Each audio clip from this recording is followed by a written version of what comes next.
All right, boom. Today I'm gonna be talking about this book I read. It's called Fear and Trembling, and just let me explain, right?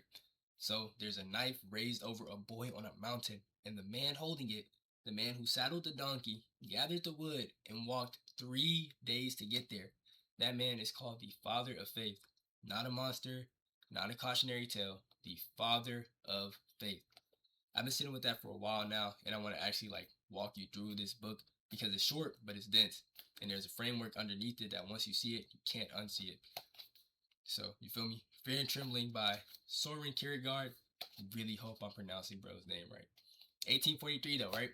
Danish philosopher, and right away he does something sneaky. He doesn't put his own name on it. He hides behind a pseudonym, Jonas de Salento, basically John of the Silence, right? Sit with that for a second. Before you read one word of the argument, the author has already told you the punchline that whatever this book is circling, he can't actually say it out loud. He can only walk around the edge of it, right? So, smooth. Okay, before we touch Abraham, I gotta give you the map because Kierkegaard's whole philosophy runs on three stages, three ways a human being can be living their life: aesthetic, ethical, religious. Let's say that again. Three ways a human being can be living their life: aesthetic, ethical, religious. Get these three, and the book cracks wide open. One, the aesthetic. This is the life lived for the immediate: beauty, pleasure, sensation, the interesting. The aesthetic person chases the moment, and here's the key move. Kierkegaard himself, wearing the De Salento mask, is basically a poet looking in from the aesthetic. He can admire the faith the way you admire a mountain you will never climb. He says it straight up. He can't do what Abraham did. He can only be amazed by it. Two, the ethical, right? The ethical. This is the universal, the moral law. Dewey, the rule that applies to everybody, everywhere, the same, and crucially, the ethical demands that you can explain yourself. If what you're doing is right, you should be able to say why in words anybody can understand. Transparency, no secrets. Three, the religious, and this is kind of a strange one, not really. This is a single individual standing in a direct, absolute relationship to God. A relationship that can actually sit higher than the universal moral laws, not lower, higher. So hold that ladder in your head: aesthetic, ethical, religious. Because the entire drama of this book is Abraham climbing off the top of the ethical into something the ethical has no words for. Now here's the part that got me hooked early. Kierkegaard doesn't just tell Abraham's story once. He opens the book by telling it four different ways, like a man who can't sleep, replaying the same scene over and over, trying to make sense, and make sense of it. He calls this section the ultimate. Version 1, right? Abraham lifts the knife, but at the last second, he turns to Isaac and pretends the whole thing was his idea, his own dark desire, because he'd rather Isaac think that his own father is the monster than have Isaac lose faith in God. He whispers to himself basically, it's better he believes I'm a monster than he lose you. Sit with that, right? Version 2. Abraham goes through with the obedience. The ram gets substituted. Everybody lives. But Abraham is never the same. He's old now in a way he wasn't before. He can't unsee what he was asked to do. The joy just quietly goes out of him. Version 3. Abraham does it all. And afterwards, he can't stop asking himself if it was a sin that he was even willing to do. He begs God's forgiveness not for the act, but for the readiness. Version 4. At the moment of the knife, Isaac catches a glimpse of his father's hand clenched in despair, sees the horror flickered across his face, and Isaac is the one who loses faith, and nobody ever speaks of it again. And here's the detail that I love. Between each version, Kierkegaard slips in this tender little image of a mother weaning her baby, right? Mother holding and carrying her baby for how long? Blackening her breast so that the child will turn away hiding it. A small, ordinary heartbreak set right next to one of the biggest, most imaginable. Like he's saying, even the gentlest letting go costs something. What must this one cost?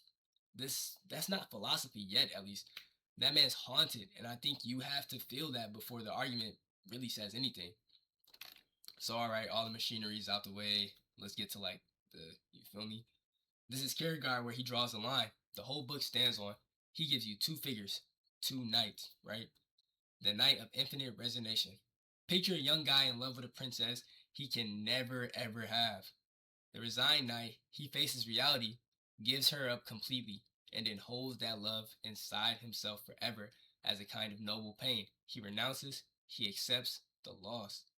And that's real dignity to it. There is real dignity to it. But underneath is still grief, is strength dressed up as acceptance. Then you have the Knight of Faith. He does something stranger. Almost offensive to logic, he also gives the princess up totally. No less than a resigned man, but then he also turns around and believes, against all reason, that he'll get her back anyways. In this life, Kierkegaard's phrase for this is faith, by virtue of the absurd. Not because it makes sense, because it doesn't. And he believes it regardless. That's the double movement. You renounce everything and hope for everything. You renounce everything whilst you also hope for everything at the same time. One hand let goes completely while the other refuses to. And here's my favorite part, the part that I think people miss. Kierkegaard says the Knight of Faith, if you passed him on the street, you would look completely ordinary, right? Like a tax collector, like a shopkeeper walking home thinking about dinner. No glow, no drama, nothing. But because of the whole thing that happens on the inside, the most extreme spiritual act in existence, and it looks like a regular guy just running errands, Abraham in that he gives Isaac up fully, and he believes he'll keep him, both at once. And that's why he's not just a resigned man, that's why he's the Knight of Faith. Now, the back half of the book is the three questions Kierkegaard poses like a man cross-examining God. He calls them the problemata. Wait, hold on. You feel me? Give me a second, right? Problemata, right? Smooth. That's what he calls it. I'm gonna give you all three, right? Problem one is the teleological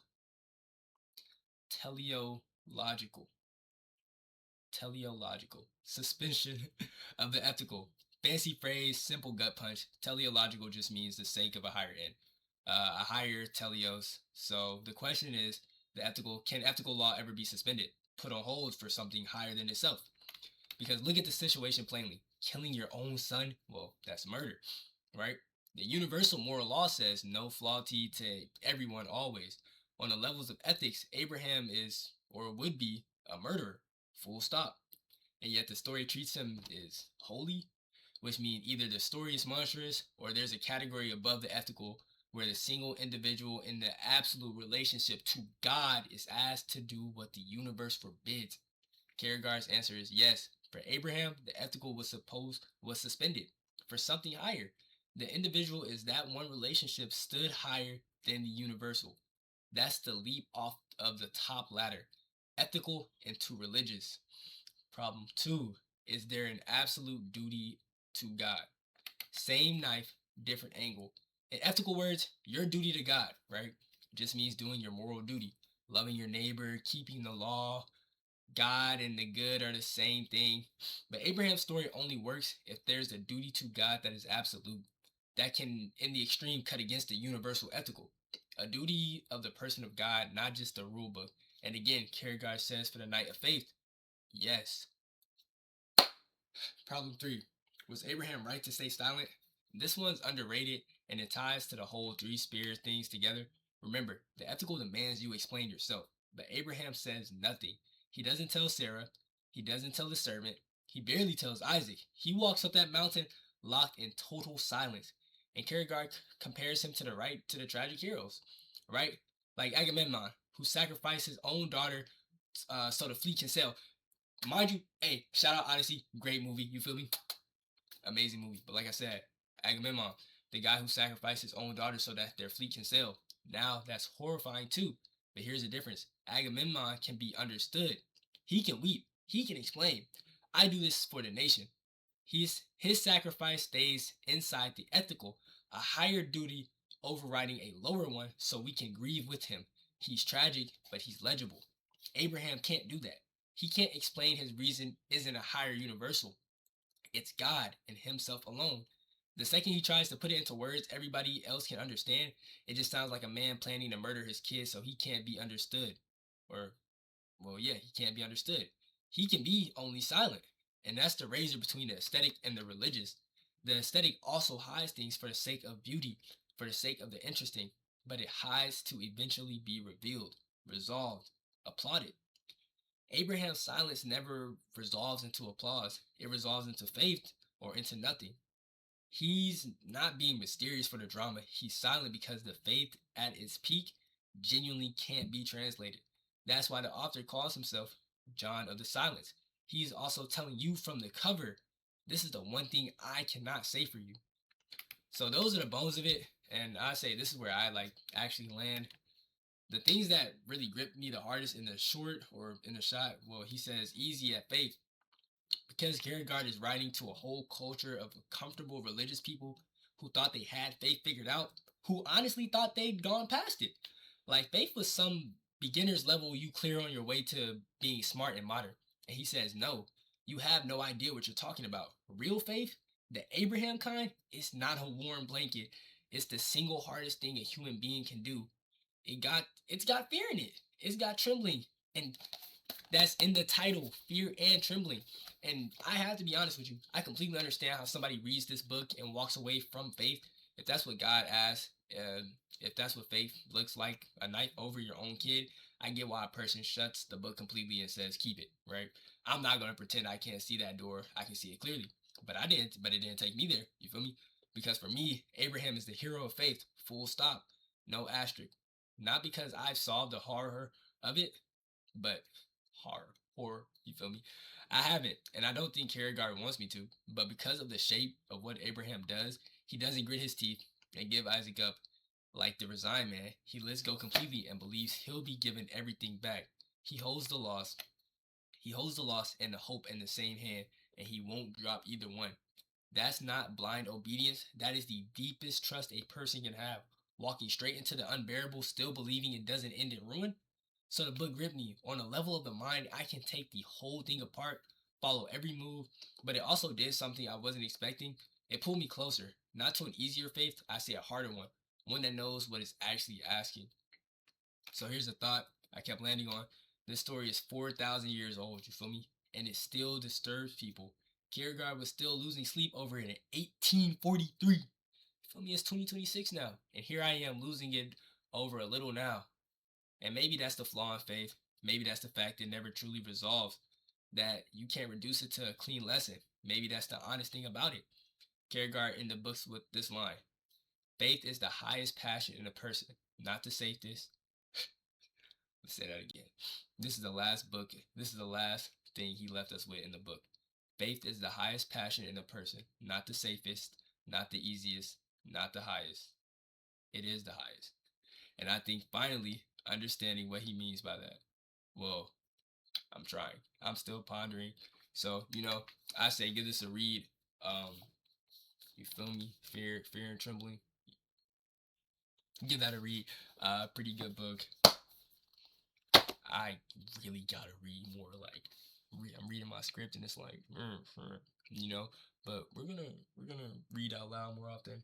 I'm gonna start doing more book reviews. I read a good amount, so I'm gonna try and get some more of these done. I may drop another video tonight. Uh, let's see. But thanks for tapping in. Have a great night.